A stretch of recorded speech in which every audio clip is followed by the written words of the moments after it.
हाय गई सब बहन के पहला जन्म कद छलो गए देखा वो अपना सब बहन की पहला जन्म ओ इंद्र के ब्लाउस में छिला। हाँ गे बहना गई किनका पूजा केला से सब बहन के कल्याण होते जहाँ से सागर नदी पार है गे बहना। ओ देखिए दीदी ए सुनाई थी कि गोरखपुर में बाबा गोरखनाथ ए बहुत दयालु है उनकी पूजा प्रताप के लाश अपना सब बहन की कल्याण है और भविष्य सागर नदी पार उतरब। बहना हाय गई नजदीके में बाबा गोरखनाथ के मंदिर है। हाय गई सब बहना मिलके चल वो कार अपना दिल में विचार वो कर बहना। चलो आ गई बाबा के पाए गिरा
दिल में विचार वो कर गे बहना। जल्दी चलो ना गे बहना कहो ना गे को बात कहियो दूटा नहीं कहो दूटा कहो एगो बात खराब है गे हमरा त लाजो लगियो गे कैला आए गे हमरा गांव में आइल से तू सब नाचते लागी कहूं ना कखनो चल जाय छी या गई बाबा के दिया बाबा जाए देवा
गई छोटकी बहिना गई कत तो बतियाई छे गई हमरा से बतियेबे कि ओकरा से बतियेबे गई नहीं देखै छी आगा में कथी लागल है वीडियो कैमरा जना जना करबै सब ओहि में कैच होई है बेसी हमर उमर नहीं कर गो बहिना हाय गई चलबो कर अपना दिल में विचारबो कर गो बहिना ई जल्दी चलो गई कते दूर के रास्ता है बाबा के मंदिर गई घर के दूरी और ये गई लेट भ जाते तो बाबा के दर्शन नहीं होते हाँ जल्दी चलो याब भागल में गई बहिना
महान भाग एक बार अपने लोगिन महाबजरंग बली के नाम पर आदरणीय कैस के जकार लगा दियो।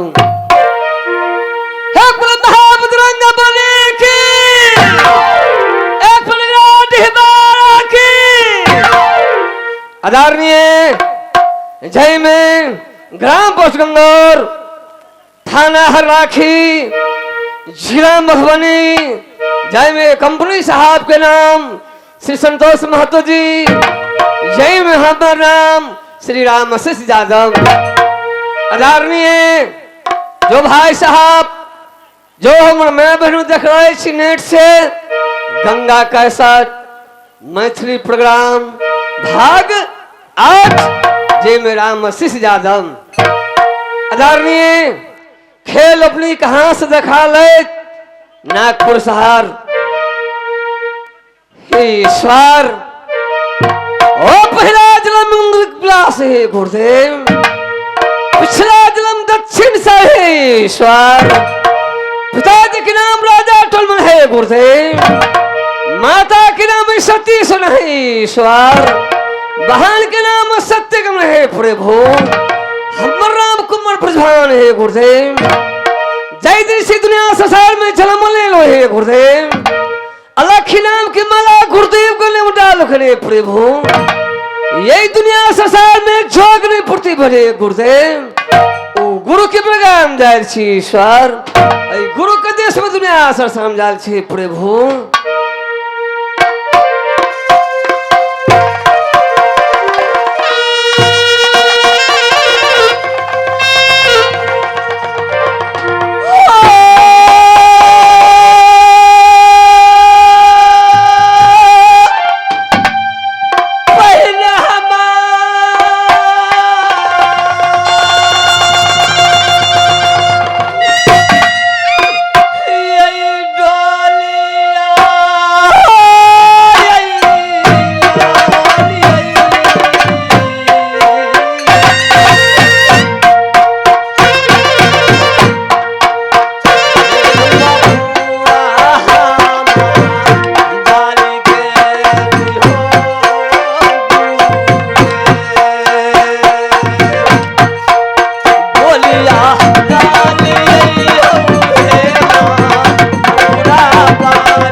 ईश्वर ऊपर घर की बेटी महल में नाराज है गुरुदेव, अब यहाँ से कहाँ जाए छी ईश्वर, गोरखपुर स्थान है प्रभु, गुरुदेव के पास दुनिया सरसाम जाए छी ईश्वर।